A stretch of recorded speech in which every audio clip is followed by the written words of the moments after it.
Choisissons l'entier 6, son successeur est 7, son prédécesseur est 5. Le carré de 5 vaut 25, le carré de 7 vaut 49. S carré moins P au carré égale 49 moins 25, soit 24. Si on faisait la même chose avec 7, on obtenait 28. Si on faisait la même chose avec 8, on obtenait 32. Si on faisait la même chose avec 10, on obtenait 40, etc.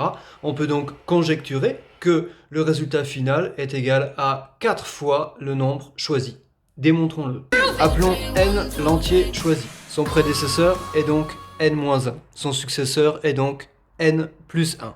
S carré moins P carré est donc égal à n plus 1 le tout au carré moins n-1 le tout au carré. On souhaite démontrer que ça c'est égal à 4 fois le nombre de départ. On souhaite donc démontrer que ça c'est égal à 4n. Comment faire? Quand on regarde cette expression sans regarder dans les détails, on voit carré de quelque chose moins carré de quelque chose. À quoi ça fait penser? Une identité remarquable qui dit a carré moins b carré. Qu'est-ce qui est égal à ça? A plus b, facteur de a moins b. Donc ici, on a une expression de cette forme-là, avec a qui est n plus 1 et b qui est n-1.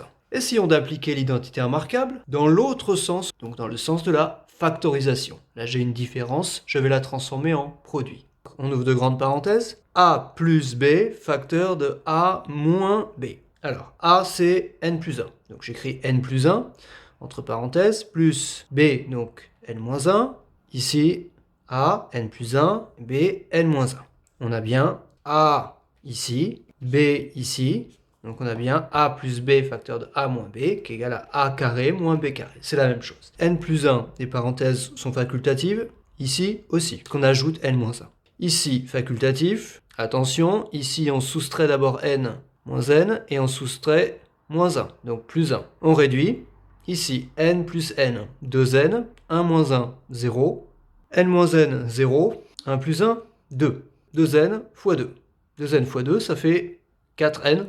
Nous venons donc de prouver que quel que soit l'entier choisi, en calculant le carré du successeur et en soustrayant le carré du prédécesseur, on trouve 4 fois le nombre choisi. Ça, c'était assez complexe, mais on va se servir de ce qu'on vient de faire là pour factoriser maintenant des expressions plus simples en utilisant une identité remarquable. Jusque-là, pour factoriser, il fallait identifier un facteur commun. Si vous avez comme expression x carré moins 81 et qu'on vous demande de la factoriser, cette expression n'admet aucun facteur commun. Cette expression est de cette forme. Pourquoi? X au carré, c'est un carré, mais 81, c'est également un carré. C'est le carré de 9. A carré, avec A qui vaut x, moins B carré, avec B qui vaut 9.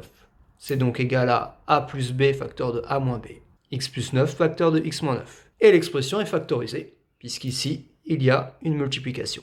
On est passé d'une différence à un produit. Autre exemple, après vous en aurez dans le cours, 4x carré moins y carré. On vous demande de le factoriser. Pareil, aucun facteur commun. Donc on essaye de mettre en évidence que le premier terme est le carré de quelque chose, et le second terme est déjà le carré de y. 4x carré, c'est le carré de quoi? Attention, l'exposant 2 ici ne s'applique qu'à x. 4, c'est le carré de 2. X au carré, c'est le carré de x. Autrement dit, 4x carré, c'est le carré de 2x. Si vous faites 2x fois 2x, vous obtenez 4x carré. On peut donc factoriser avec a qui vaut 2x, b qui vaut y, et ça donne 2x plus y, facteur de 2x moins y. A plus b, facteur de a moins b.